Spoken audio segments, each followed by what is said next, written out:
مزارع متعود إنه يزرع المحاصيل التقليدية طول عمره زي كل المزارعين في القرية الصغيرة. في يوم من الأيام بدأ يفكر في بدائل للمحاصيل اللي بيزرعها عشان يحسن دخله ويحقق مستوى معيشة أفضل لأسرته. بعد تفكير عميق واعتبار عوامل كتيرة زي المناخ وطبيعة التربة في المنطقة وكمان المعدات اللي هيحتاجها، قرر إنه يزرع الخيزران.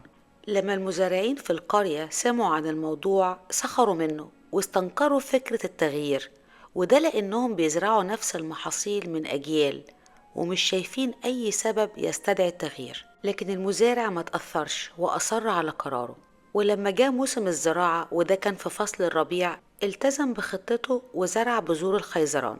بحلول موسم الحصاد جيران المزارعين بدأوا يحصدوا محاصيلهم التقليدية كالعادة، ولكنه ما كانش عنده أي علامات على النمو للخيزران، ومع ذلك لم يفقد الأمل.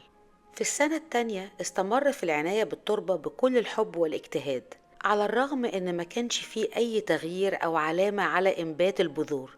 وبنفس الوتيرة مر العام الثالث والرابع، مفيش أي علامة للنمو، لكن المجهود مستمر. وفي السنة الخامسة المزارع المثابر استمر في بذل كل الجهد المطلوب، كان واثق إنه ماشي على الطريق الصحيح. وفي صباح يوم من الأيام صحي المزارع وطلع من بيته عشان يعمل روتينه اليومي في أرضه، وكانت المفاجأة الزرع مش بس نبت، دي كان طولها أكتر من 30 سنتي، واستمر النمو يوم بعد يوم.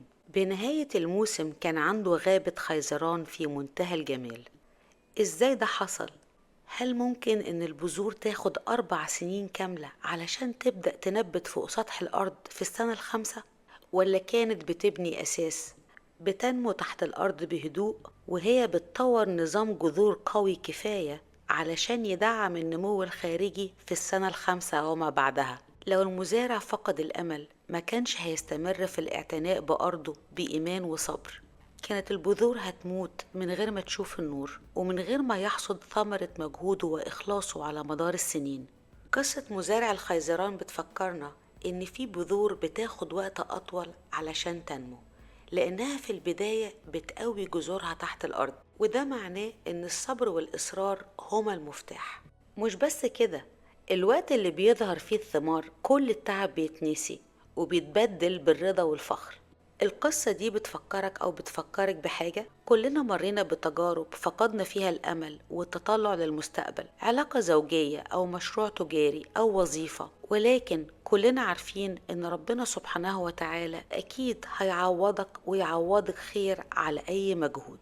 من الأقوال المأثورة للكاتب والروائي الإسكتلندي روبرت لويس ستيفنسون اللي عاش في القرن ال19: لا تقيم كل يوم بما تحصده بل بالبذور التي تزرعها. فكر معايا لحظة، إيه الأهداف اللي أنت مركز عليها دلوقت ومحتاج تديها وقت وصبر؟ ممكن تكون لمشروع لسه مازدهرش، أو بحث عن وظيفة، أو علاقة زوجية محتاجة استثمار علشان تستمر بنجاح، أو حتى نظام غذائي صحي لسه نتائجه ما ظهرتش.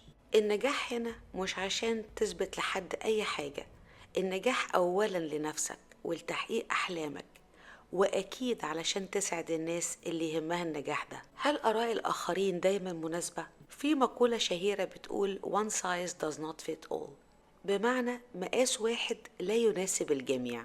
استشارة أقرب الناس لينا في محيط الأسرة والأصدقاء أكيد مفيد جدا، لأنها ممكن تضيف منظور جديد ودعم عاطفي، ولكن بطبيعة الحال كل شخص ليه ظروفه وتجربته وأولوياته، وبالتالي القرار اللي يناسب شخص مش بالضرورة بينفع شخص غيره، ده طبعا باستثناء الثوابت الأخلاقية والحلال والحرام. في النهاية كلنا عندنا أحلام بنسعى لتحقيقها، لكن اللي بيفرق بين شخص وآخر هو مستوى الجهد والإرادة اللي بيبذل للوصول إلى الهدف.